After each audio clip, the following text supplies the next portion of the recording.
Assalamualaikum warahmatullahi wabarakatuh. Halo teman-teman dan para mahasiswa-mahasiswi psikologi. Saya Cindy Alfiana Dewi dari Universitas Aisyah Yogyakarta dan saya mengambil jurusan sarjana psikologi. Di sini saya ada sebuah tugas tentang psikologi sosial pengantar dan silahkan disimak videonya.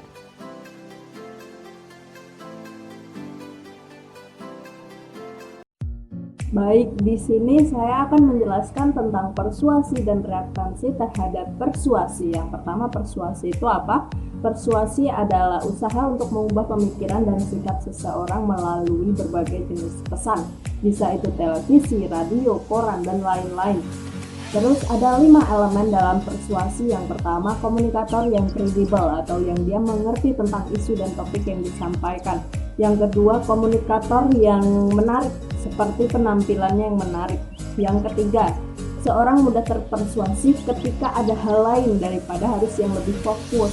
Yang keempat, seorang yang berbicara cepat akan mudah mempersuasi. Yang kelima, persuasi yang menimbulkan isu kuat atau topiknya itu kuat, maka emosi kita juga akan menjadi kuat.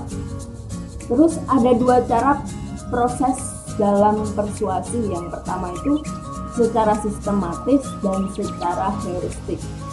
Sistematis itu kita lebih mempertimbangkan dan lebih mendalam. Contohnya seperti seorang guru pelatih sepak bola akan memberikan diskusi mengenai pelatihan sepak bola pada anak-anak didiknya.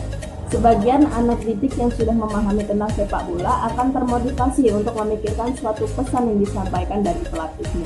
Yang kedua, itu tentang heuristik, pemrosesan heuristik, cara yang lebih sederhana yang menggunakan aturan-aturan dan skema prediksi untuk membentuk penilaian dan pembuat keputusan. Misalnya seperti seorang pasien yang berobat ke dokter. Lalu dokter ini menjelaskan bahwa penyakitnya adalah demam berdarah. Seorang pasien hanya mengetahui sebagian kecil dari penyakit demam berdarah, maka dia akan menuruti perintah yang diperintahkan oleh dokter untuk dirawat di rumah sakit, misalnya seperti itu.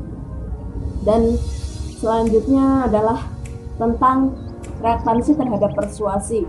Reaktansi itu apa? Reaktansi adalah suatu reaksi negatif terhadap usaha orang lain. Jadi reaktansi terhadap persuasi itu adalah reaksi untuk menolak usaha orang lain yang akan mengubah sikap kita.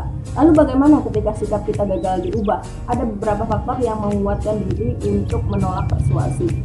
Yang dapat dilakukan adalah seperti kita mengetahui pengetahuan awal. Nah, pengetahuan awal kita misalnya, ini nggak kayak gini.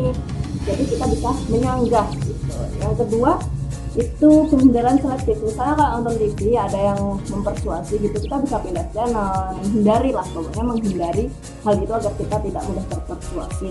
Terus yang ketiga, bias asimilasi.